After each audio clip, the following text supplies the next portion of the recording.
അറിയാം. എനിക്ക് നേരിട്ടറിയാവുന്ന ഒരു കഥ ഞാൻ ഡോക്ടർക്ക് മുന്നിലേക്ക് പരിചയപ്പെടുത്തുകയാണ്. അത് എൻ്റെ സഹപാഠി, എൻ്റെ ഏറ്റവും അടുത്ത സുഹൃത്തായ ഒരാളുടെ കഥയാണ്. ആ കഥ നേരിട്ട് പറയാൻ സജിത് വർമ്മ തന്നെ നേരിട്ട് ചേരുന്നുണ്ട്. Sajith, good morning. Good morning. Thank you. എൻ്റെ ക്ലാസ്മേറ്റാണ് സജിത്ത്. 2005 തൊട്ട് എൻ്റെ ഏറ്റവും അടുത്ത സുഹൃത്താണ്. സജിത്തിന് പറയാനുള്ളത് ഒരു കരൾ മാറ്റത്തിൻ്റെ കഥയാണ്. സജിത്ത് ലിവർ സിറോസിസ് വന്ന് കരൾ മാറ്റിവെക്കേണ്ട ഒരു സ്ഥിതിയിലായപ്പോൾ ഞങ്ങളൊക്കെ വളരെ വളരെ വളരെ പേടിച്ചിട്ടുണ്ടായിരുന്നു.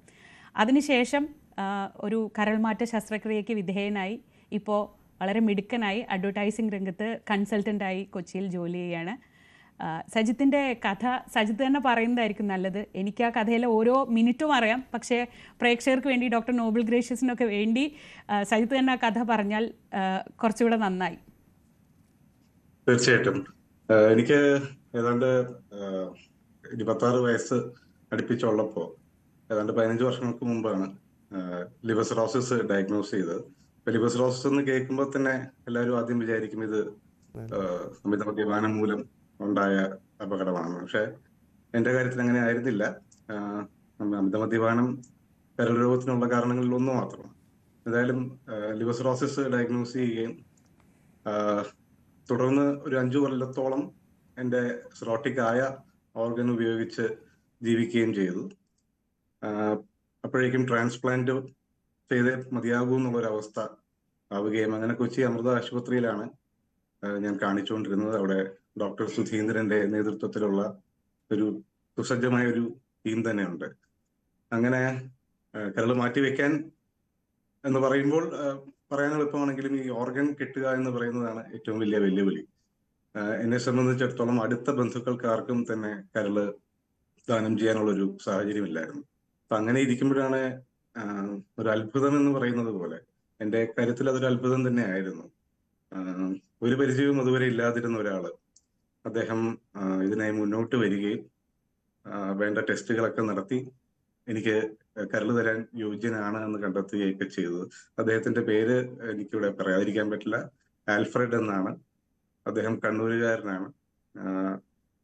ധാരാളം സാമൂഹിക പ്രവർത്തനങ്ങളും മറ്റും ചെയ്ത് അങ്ങനത്തെ ഒരാളാണ്. അപ്പം അദ്ദേഹം എനിക്ക് കരൾ തരാനായിട്ട് വളരെ വോളണ്ടിയർ ചെയ്ത് മുന്നോട്ട് വരികയും എനിക്ക് ഓർഗൻ ഡൊണേറ്റ് ചെയ്യുകയും ചെയ്യുകയായിരുന്നു. ഇന്നിപ്പോൾ ലിവർ ട്രാൻസ്പ്ലാന്റ് കഴിഞ്ഞിട്ട് 9 വർഷമായി. ആരോഗ്യത്തോടു കൂടി ഇരിക്കുന്നു. വളരെ റീസെന്റ് ആയിട്ട് എനിക്ക് ചെക്കപ്പും ഉണ്ടായിരുന്നു. ആരോഗ്യത്തോടു കൂടി ഇരിക്കുന്നു ഡോക്ടർ പറഞ്ഞു. അതാണ് ചുരുക്കത്തിൽ പറഞ്ഞാൽ കഥ. ആ കഥയിൽ സജിത്ത് പറഞ്ഞതുപോലെ ഒരു ദൈവത്തിൻ്റെ കൈയുണ്ട് അതിൽ. അതെന്താന്ന് വെച്ചാൽ ഒരുപക്ഷെ ലോകത്തിന് വളരെ കൗതുകകരമായി തോന്നാവുന്ന ഒരു കാര്യമാണ്. ആൽഫ്രഡ്, അന്ന് തൊട്ട് ആൽഫ്രഡ് ഞങ്ങൾക്കും ആൽഫ്രഡ് ചേട്ടനാണ്. ആൽഫ്രഡ് ചേട്ടൻ ഒരു വിശ്വാസിയാണ്, ക്രൈസ്തവ മതവിശ്വാസിയാണ്. ഫ്രാൻസിസ് മാർപ്പാപ്പ മരിച്ചപ്പോൾ നമ്മൾ ഫ്രാൻസിസ് മാർപ്പാപ്പയുടെ ഒരുപാട് പ്രത്യേകതകൾ പറയുകയുണ്ടായി. അദ്ദേഹം അവയവദാനമാണ് ഈ ലോകത്തെ ഏറ്റവും വലിയ ദാനം എന്നൊരു ആഹ്വാനം നടത്തിയ വർഷമാണ് ആൽഫ്രഡ് എന്ന വ്യക്തി ആ ആഹ്വാനം ഹൃദയാവഹിച്ച് ഹൃദയത്തോട് സ്വീകരിച്ച് സജിത്തിന് കരൾ നൽകാൻ എത്തിയത് എന്നൊരു ട്വിസ്റ്റ് കൂടി, ഒരു സിനിമയെ വെല്ലുന്ന ഒരു ട്വിസ്റ്റ് കൂടി ആ കഥയിലുണ്ട്, അല്ലേ സജിത്ത്? തീർച്ചയായിട്ടും. അത് ആ കൊല്ലം ഇയർ ഓഫ് മേഴ്സി, കാരുണ്യ വർഷമായിട്ട് എല്ലാവരും ആചരിക്കണമെന്ന് ഫ്രാൻസിസ് മാർപ്പാപ്പ ആഹ്വാനം ചെയ്തിരുന്നു. അപ്പൊ അതിൽ നിന്നും ഉണ്ടായൊരു പ്രചോദനമാണ്. അദ്ദേഹം കടുത്ത വിശ്വാസിയാണ്. എന്നാൽ നല്ല വിശ്വാസികൾ എന്ന് പറയില്ലേ നമ്മൾ, ആ ഗണത്തിൽപ്പെടുത്താവുന്ന ഏറ്റവും നല്ല വിശ്വാസികളിൽ ഒരാളാണ് അദ്ദേഹം.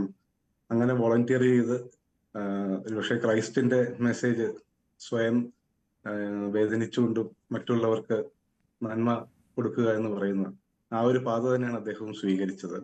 അങ്ങനെ വേദന എന്ന് പറയുമ്പോൾ ഒരു സാധാരണ ഒരു മനുഷ്യനെ സംബന്ധിച്ചിടത്തോളം ഒരു സർജറിയിലൂടെയൊക്കെ കടന്നു പോകുമ്പോൾ, അതൊരു മേജർ സർജറിയിലൂടെ കടന്നു പോകുമ്പോൾ തീർച്ചയായിട്ടും ശാരീരികമായിട്ട് ഒരുപാട് ബുദ്ധിമുട്ടുകൾ നേരിടേണ്ടി വരും.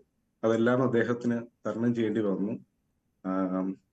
അത് ഇന്ന് ലോക ഹൃദയ ദിനമാണല്ലോ. അതുകൊണ്ട് തന്നെ ഹൃദയത്തിന്റെ ഭാഷയിൽ പലവരും പറഞ്ഞിട്ടുണ്ടെങ്കിലും ഒരിക്കൽ കൂടി ഇവിടെ ഇരുന്ന് പറയേണ്ടത് അദ്ദേഹത്തോട് ഒരു വലിയ നന്ദിയാണ്. കേൾക്കുന്നവർ ചിലപ്പോൾ വിചാരിക്കും ഇത് പൈസയ്ക്ക് വേണ്ടി ചെയ്തു എന്നൊക്കെ വിചാരിക്കും. പക്ഷെ അദ്ദേഹം 1 രൂപ പോലും വാങ്ങാൻ തയ്യാറായില്ല എന്നതാണ് അതിലേറ്റവും ശ്രദ്ധേയമായ കാര്യം.